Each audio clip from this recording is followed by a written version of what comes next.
Handa ang Kamara sakaling paboran ng Korte Suprema si Vice President Sara Duterte batay sa mga technicality ng hinaharap niyang impeachment complaint. Kung sakali, pwedeng maghain ulit ng articles of impeachment laban sa kanya pagkatapos ng one-year bar rule. Ayon po sa isa sa mga impeachment prosecutor. Nakatutok si Tina Pangaliban Perez.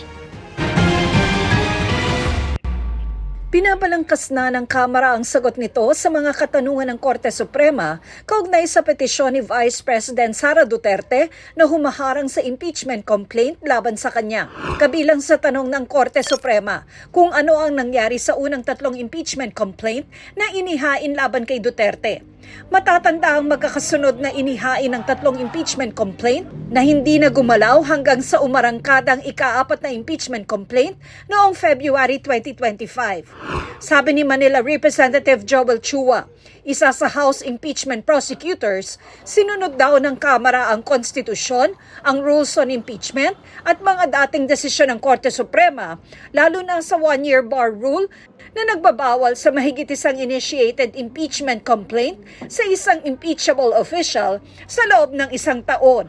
Ang tinutukoy na jurisprudence ni Chua ay ang desisyon ng Korte Suprema sa 2 kasong kumwestiyon sa impeachment complaint laban kina Chief Justice Hilario Davide at Ombudsman Merceditas Gutierrez.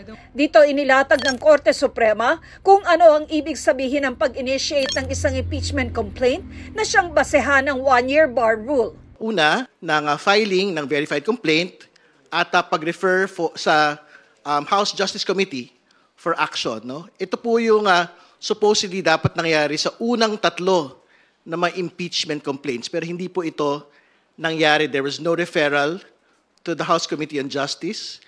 But the 4th impeachment complaint, at isa po ito doon sa mga requirements din po ng Francisco at ng Gutierrez, ay yung pagkakaroon po ng 1/3 filing ng House members to the House Secretary General. Ito po yung nangyari sa 4th impeachment complaint. Umaasa si Impeachment Prosecutor Joel Chua na mapagdedesisyonan nito ng Korte Suprema sa lalong madaling panahon para hindi na rin anya ito magamit para lalo pang patagalin ang impeachment proceedings.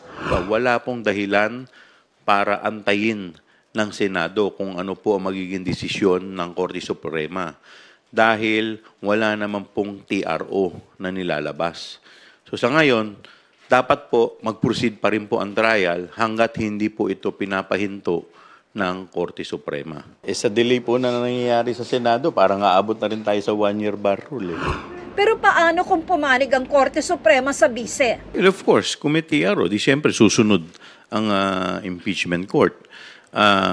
But of course, we will do all legal remedies para ito ay ma-lift. At alam naman po natin na lagi na itong ginagawa naman po natin ay nasa tama.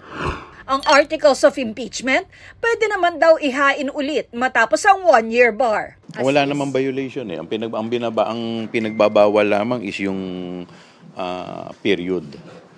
So pwede, as is. Yes.